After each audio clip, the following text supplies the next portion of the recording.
সুন্নত হলো তাসবিহ এর গণনা হবে আঙ্গুলসমূহ দিয়ে, যার প্রমাণ তিরমিজির হাদিস। নবী সাল্লাল্লাহু আলাইহি সাল্লাম বলেন, তোমরা তাসবিহ পড়ো এবং তা গণনা করো আঙ্গুলসমূহের ডগা দিয়ে, কারণ আঙ্গুলসমূহ তাদের আমল সম্পর্কে জিজ্ঞাসিত হবে এবং তারা তাদের আমল নিয়ে কথা বলবে। হাদিসটি হাসান, সহিহ তিরমিজি 3583।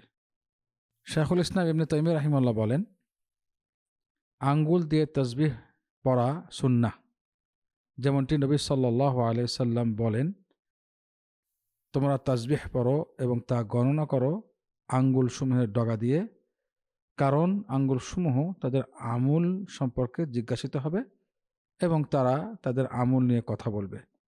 মাজমুউল ফাতাওয়া খণ্ড 22 পৃষ্ঠা 506।